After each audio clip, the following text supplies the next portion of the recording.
श्री स्वामी समर्थ. नमस्कार प्रेमळ भक्तांनो. कधी कधी जीवनाच्या कठीण काळामध्ये आपल्याला एवढा त्रास होतो, असं वाटतं हे जीवन नको.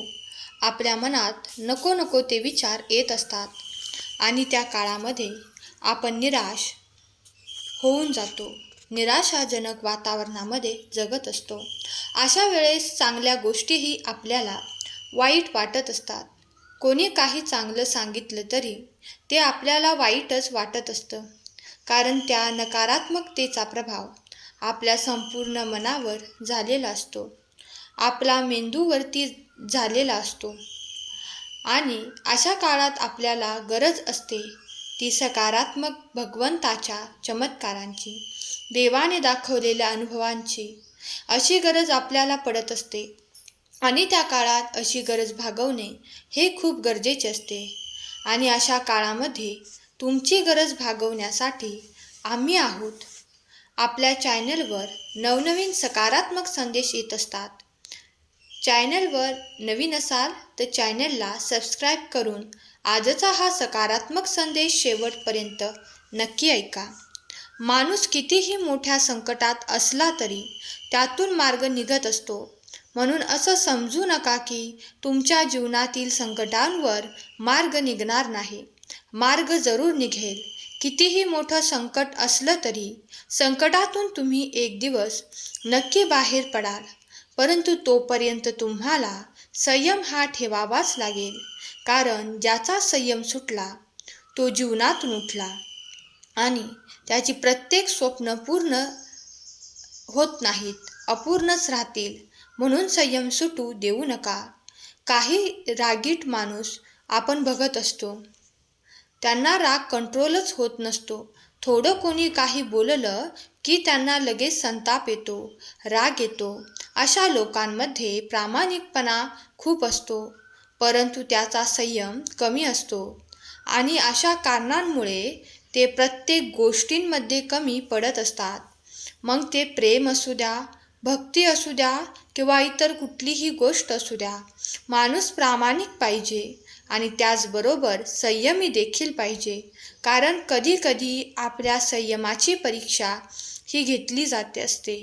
कायमच आपण संयमाची परीक्षा देत आलो आहोत आणि आपण बघत आलो आहोत की जो शेवटपर्यंत संयम सोडत नाही तोच खरा आयुष्यामध्ये टिकत असतो आणि जिंकत असतो.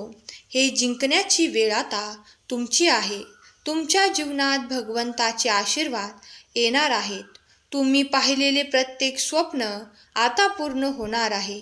तुम्ही ज्या गोष्टींची आशा सोडली होती तीच गोष्ट आता तुमच्यासमोर येणार आहे. यासाठी सहमत असाल तर कमेंट बॉक्समध्ये श्री स्वामी समर्थ टाईप करा. भगवंताची सेवा, भक्ती कधीच वाया जात नाही. तुम्ही आयुष्यभरही करत राहिला तरी कमीच पडणार आहे, कारण आपण एवढेही मोठे नाही की आपण भगवंताची पूर्णपणे सेवा करू शकतो. ते आपल्याला कधी जमणार देखील नाही, परंतु जेवढे जमत आहे तेवढे आपण केले पाहिजे.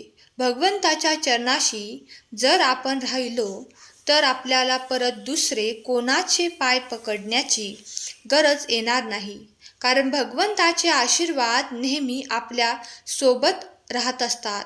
अनेक ठिकाणी आपल्याला अपमानास्पद वागणूक मिळते, त्या ठिकाणी आपल्याला तुच्छ लेखले जाते आणि अशा ठिकाणी पुन्हा पुन्हा जाणं चुकीचं आहे.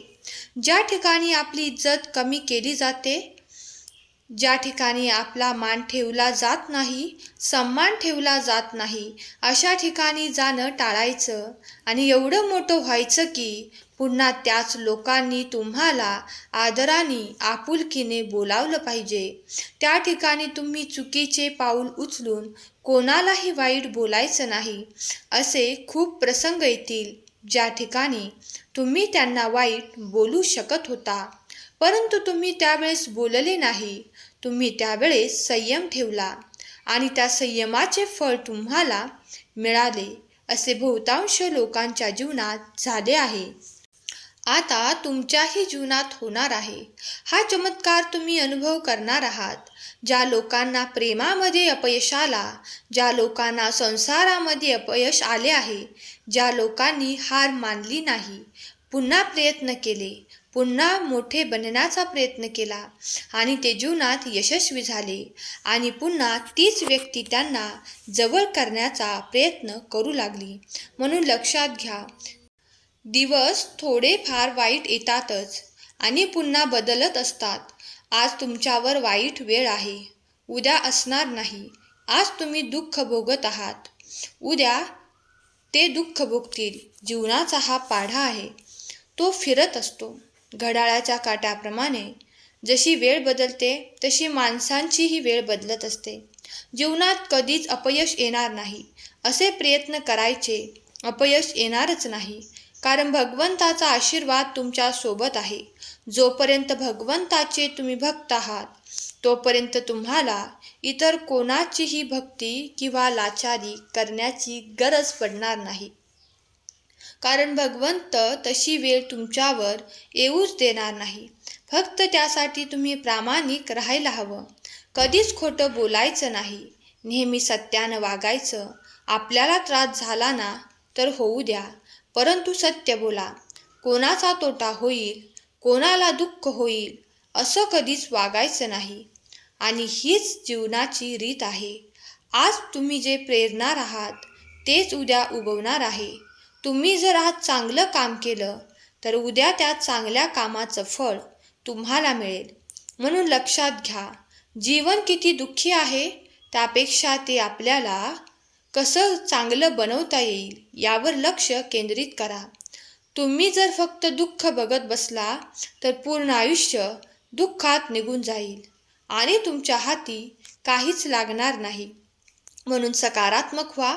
दुःखी जीवनाचा एकमेव पर्याय आहे तो म्हणजे सकारात्मक विचार, चांगले काम, देवाची भक्ती. हेच तुम्हाला करायचे आहे. कधी कधी आपल्याला असं वाटतं की आपण खूप काबाड कष्ट करतो, परंतु त्याचं फळ आपल्याला मिळत नाही. त्याचं देखील काही कारण असतं. ते काम करताना तुम्ही किती प्रसन्न आहात, ते काम करताना तुम्ही किती आपुलकीने करता यावर देखील खूप फरक पडत असतो. कधी कधी आपण जीवावर आल्यासारखं काम करत असतो, बळच काहीतरी करण्याचा प्रयत्न करत असतो. परंतु जर तुम्हाला आवडत नसेल तर ते काम करू नका. थोडं कमी पगाराचं काम करा, परंतु चांगलं काम करा. त्यातून कोणाला नुकसान होणार नाही, कोणाला त्रास होणार नाही असं काम करा. कधी कधी माणसाला जीवनाचा कंटाळा येतो, जीवन नको असं वाटतं. अशा वेळी स्वामींच्या मठामध्ये एकदा जाऊन या. तुमचं मन प्रसन्न होईल, तुमच्या मनावर असलेलं ओझं कमी होईल. आपल्या मनातील जे काही दुःख आहे ते भगवंतासमोर व्यक्त करा. भगवंत ते समजून घेतील. तुम्ही जर मनुष्याला सांगायला गेले तर मनुष्य त्याचा प्रचार करेल, परंतु भगवंत ते समजून घेतील. आपलीच लोक कधी कधी आपले दुःखाचा प्रचार करतात, त्यावर मीठ चोळत असतात. अशा व्यक्तींजवळ कधीच तुमचं दुःख सांगत जाऊ नका. तुम्ही किती संकटात आहात हे इतर कोणाला सांगण्यापेक्षा भगवंताला सांगा. ते तुमच्यावरती काहीतरी पर्याय काढतील, त्यावरती काहीतरी उत्तर देतील. म्हणून अशी गोष्ट जी मनात ठेवण्यासारखी आहे ती मनातच ठेवा. इतरांना सांगत बसू नका. एखादी कोणती मोठी गोष्ट करायची असेल तर त्याचा प्रचार करत बसू नका. ती पूर्ण झाली की मग लोकांना सांगा. परंतु देवाबद्दल तुम्हाला काही चांगले अनुभव आले असतील तर ते आपल्या भक्त परिवारासोबत मांडायला विसरू नका. कारण देवाची प्रचिती जर तुम्हाला आली असेल तर ते इतरांना सांगितल्याने त्यांचेही जीवन तेवढे चांगले होईल. लक्षात घ्या, ज्ञान हे वाटल्याने मोठं होतं आणि जवळ ठेवल्याने ते कमी होतं. म्हणून ज्ञान वाटायला शिका, तुमचे अनुभव सांगायला शिका. असं तुम्हाला कोणी त्रास दिला आणि त्यानंतर तुम्ही प्रयत्न करून कसे मोठे झाले. हा तुमच्या संघर्षाची यात्रा आहे. दुसऱ्यांना नक्की सांगा, जेणेकरून ते चांगले प्रयत्न करतील. परंतु आपले असे आहे, आपण लोकांना दुःख सांगतो, परंतु आपले चांगले अनुभव आपण कधीच कोणाला सांगत नसतो. आपण उलट मार्गाने जात असतो, त्यामुळे आपली प्रगती खुंटत असते. आपल्याला उलट मार्गाने न जाता सरळ मार्गाने जायचे आहे. जे खरे आहे ते सर्वांना सांगायचे आहे आणि दुःख आपल्यापर्यंत सीमेत ठेवायचे आहे. दुसऱ्यांच्या दुःख समजून घेताना आपलं दुःख मांडण्याचा प्रयत्न करू नका, कारण त्यांचं दुःख तुम्ही समजून घेत आहे हेच त्यांच्यासाठी खूप असतं. दुसऱ्याचं मन जपायला शिकलं पाहिजे. देवही तुमचं मन जपतील. आपल्या चॅनलवर रोज नवनवीन असे प्रेरणादायी सकारात्मक संदेश घेऊन येत असतो. ते संदेश तुम्हाला ऐकायला आवडत असतील तर चॅनलला सबस्क्राईब करून ठेवा. आजचा संदेश आवडला असल्यास संदेशाला लाईक करा. केलेली सेवा स्वामींचरणी अर्पण करते. आजचा हा संदेश शेवटपर्यंत ऐकल्याबद्दल धन्यवाद. श्री स्वामी समर्थ. जय जय स्वामी समर्थ.